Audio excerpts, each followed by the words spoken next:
Welcome back to our channel Renuka ಆಹಾರ ಲೋಕ. ನಾವು ಇವತ್ತು ಮಾಡುತ್ತಿರುವ ರೆಸಿಪಿ ಚಪ್ಪರದ ಅವರೆಕಾಯಿ ಪಲ್ಯ.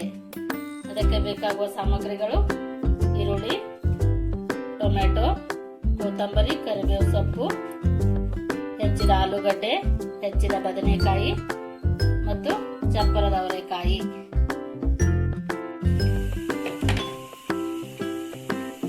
ಚಪ್ಪರದ ಅವರೆಕಾಯಿಯನ್ನು ನೀರು ಹಾಕಿ ಒಂದು ಕುದಿ ಬರುವವರೆಗೆ ಕುದಿಸಿಕೊಳ್ಳಬೇಕು. ಈ ರೀತಿಯಾಗಿ ಅವರೆಕಾಳು ಕುದ್ದ ನಂತರ ಗ್ಯಾಸನ್ನು ಬಂದ್ ಮಾಡಬೇಕು. ಅವರೆಕಾಯಿ ಪಲ್ಯಗೆ ಎಣ್ಣೆ 3 ಚಮಚ ಎಣ್ಣೆ ಹಾಕಿಕೊಳ್ಳಬೇಕು. ಸ್ವಲ್ಪ ಸಾಸಿವೆ, ಜೀರಿಗೆ,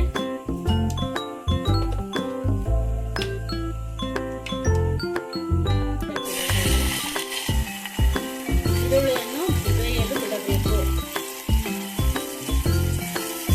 ನಂತರ ಹೆಚ್ಚಿದ ಟೊಮೆಟೊ, ಕೊತ್ತಂಬರಿ, ಕರಿಬೇವು ಹಾಕಬೇಕು. ಈರುಳ್ಳಿ ಬೇದ ನಂತರ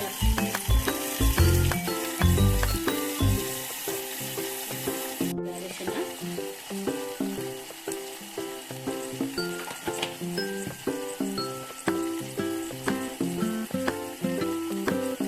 ಉಪ್ಪು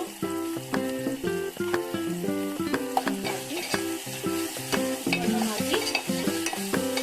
ಬೇಯಿಸಬೇಕು. ನಂತರ ಹೆಚ್ಚಿದ ಆಲೂಗಡ್ಡೆ,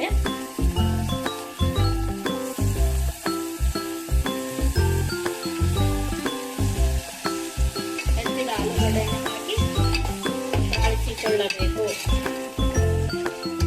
ಆಲೂ ಮೆತ್ತಗಾಗುವವರೆಗೆ ಹೀಗೆ ಕೈಯಾಡಿಸಬೇಕು. ಆಲೂ ಸ್ವಲ್ಪ ಬೇದ ನಂತರ ಹೆಚ್ಚಿದ ಬದನೆಕಾಯನ್ನು ಹಾಕಬೇಕು.